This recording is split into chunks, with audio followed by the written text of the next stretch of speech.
Hello and welcome to Thursday's programme. Coming up tonight, the return of exams. A West Country MP confirms GCSEs and A-level exams will go ahead next year, but with some differences.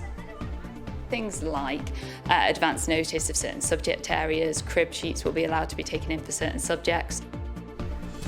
Also tonight, we hear from the devastated owner of 4 puppies that was stolen from Gloucestershire. And the artwork breaking new ground in the centre of Bristol.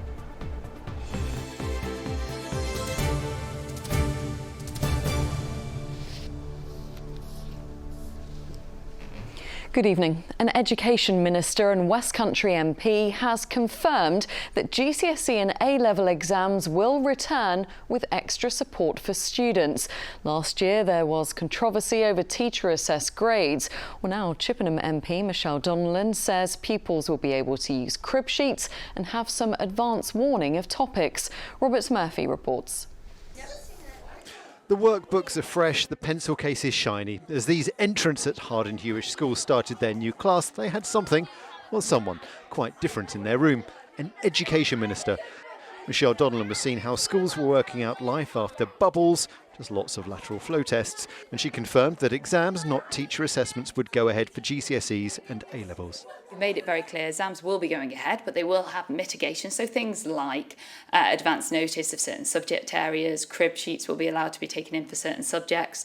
Because, as you point out, the students that will be entering those examinations have had a very difficult time and challenging time because of COVID as well. We need to make sure that those exams are fair. That's why we're also prioritising and spending so much money on our recovery funding, which is £3 billion, which includes that cohort that will be doing their exams next year.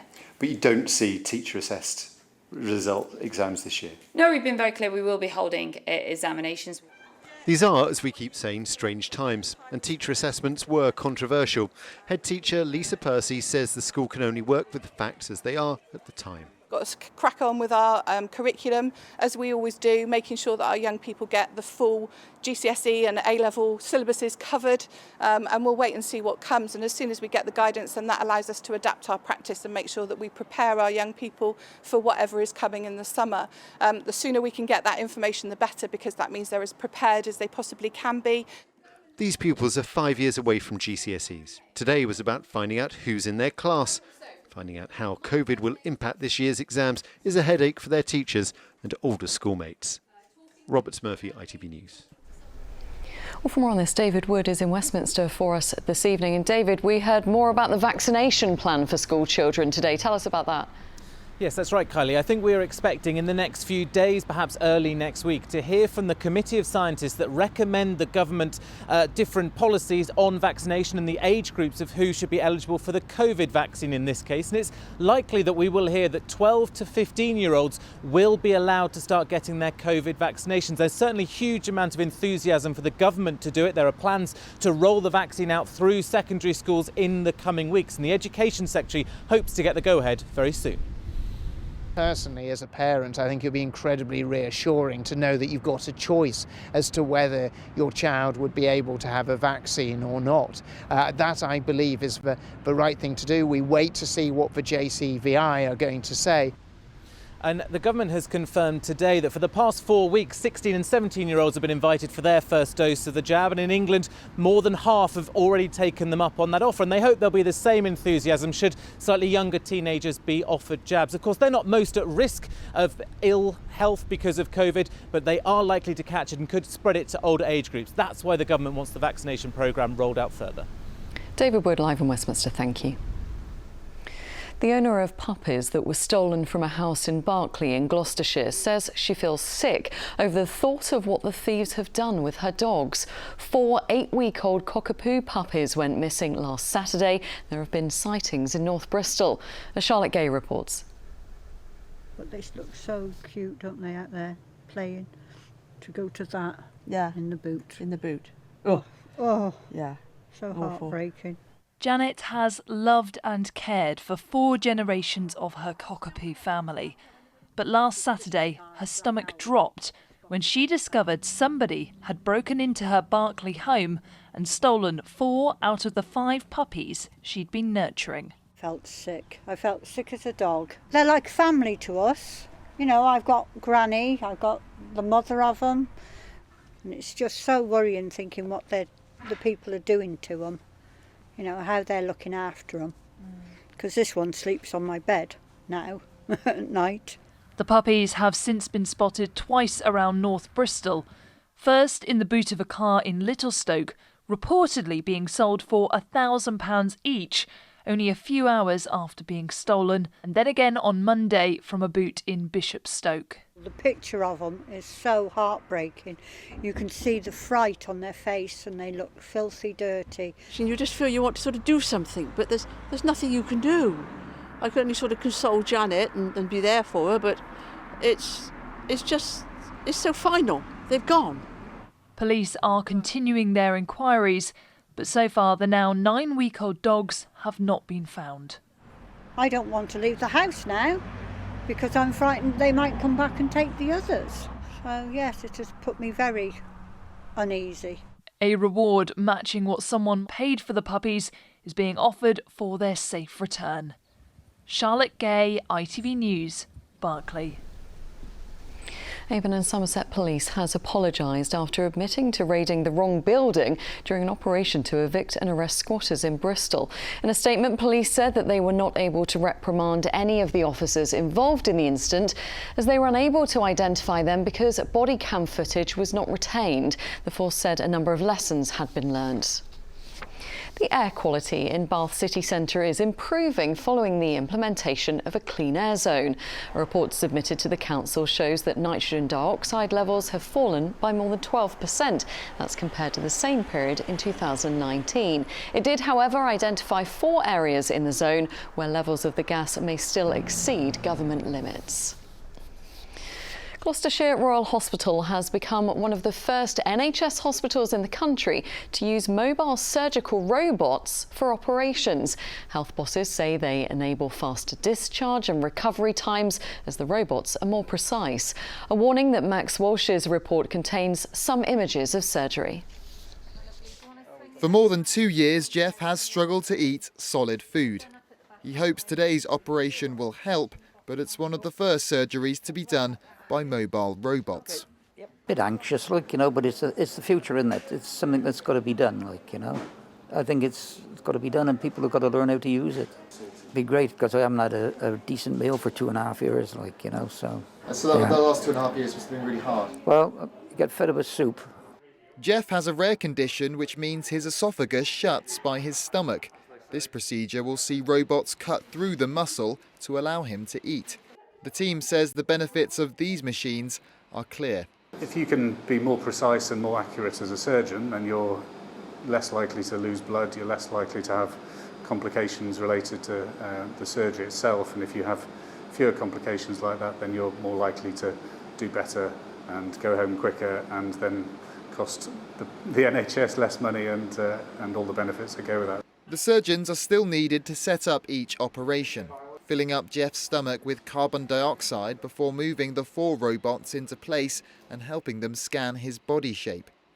Surgeons control the robots from a nearby computer with high-definition screens and cameras providing a clear picture of exactly what's happening. The team have been training on these machines for years, but this, they say, is just the start. Potentially allows us to do operations in the future that we can't currently do. So our plan is to bring this to our cancer patients, so esophageal cancer where we're operating in the chest, which is a tight space. After an operation like this, patients would normally wait 3 days before being discharged. Jeff was sent home in just 24 hours. He sent this photo earlier today and told me he can't wait to eat some real food once again. Max Walsh, ITV News. Good to hear he's doing well. Now, if you're planning on going shopping in Bristol this weekend, keep your eyes peeled. You might just see something unexpected. A series of 3-dimensional murals have gone on display at Cabot Circus, including a dinosaur, crocodile and a giant shark. Our reporter Alex Wood has been to see them. Shopping in Bristol has probably never looked quite so dramatic. One moment you're in Cabot Circus, and the next standing on a footbridge over crocodile-infested waters. These murals have popped up in the city centre, and for shoppers, who have perhaps become a bit numb to the usual signs, it's been a breath of fresh air. Yeah, we just walked through Cabot there and had a look. Yeah, there's a really good one there with a shark coming out of the ground. But we were saying when you look at it just like that, it works better through the foam. So you stand in that position and then use the foam, and it seems to sort of bring it alive, and it's more 3D. I think it's pretty cool. I think any sort of extra artwork in Bristol, it should be welcomed, and you know what I mean? Why not? Otherwise, it's just a boring floor. Put a 3D shark on there. Why not? Well, I just think it's very cool how people like to draw on the floor, and whoever did it, they did a really good job.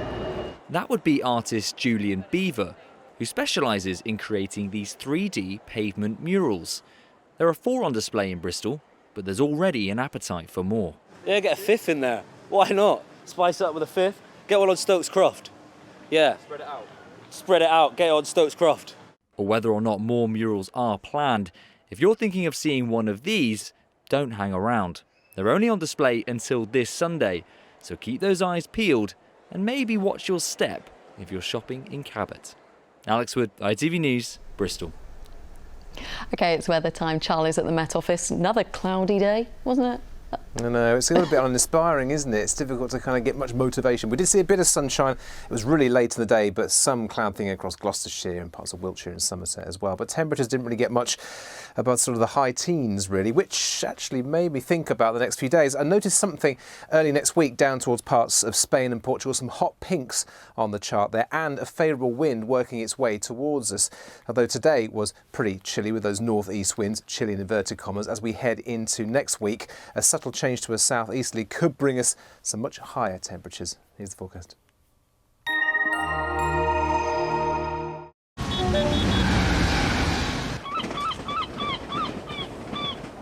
Great Western Railway sponsors the ITV West Country weather. Well, for the next few days, some dry weather, mostly dry weather. There will be a bit more sunshine hopefully pushing through as well. It really worked hard today. We didn't see much at all. On Sunday, perhaps something a little bit wetter, although perhaps not quite the persistent rain I was thinking of this time yesterday. We've still got high pressure for the next few days, though. It does become a less dominant factor in our weather as it works its way towards the east. And that front is still there, the low pressure is still there, but the front itself is a bit more fragmented. So we may well see something a bit more showery as we head through Sunday insteed. But before that, the rest of this evening, overnight, will be pretty dry, pretty fine. Some nice cloud breaks around, cloud coming and going as we head through the night time. There's still a bit of a breeze as well, and temperatures will drop down to maybe 9 or 10 Celsius. So a little bit chilly perhaps as we wake up on Friday morning. A similar sort of start to the day. There will be a bit of cloud around, but it should break up a little more readily, I think, as the day wears on. So hopefully a bit more sunshine, a bit more widely, pushing into northeast Somerset and Gloucestershire as we head through to the afternoon. Lighter winds too. So temperatures responding, somewhere near 21 or 22 Celsius, just that bit more widely. That's a little bit above average, as long as that sunshine stays for long enough. Similar on Saturday, really, with some dry weather, some sunshine, temperatures maybe a fraction higher again. But on Sunday, whatever's left of that front, whatever's left of that low pressure will bring us something a little bit more changeable. At this stage, looks like it could be 1 or 2 heavy showers. One to watch there in terms of the detail. But on Monday, looks like a return to some dry weather, some fine weather. And yes, some pretty high temperatures, getting into the mid-20s perhaps, as we start next week.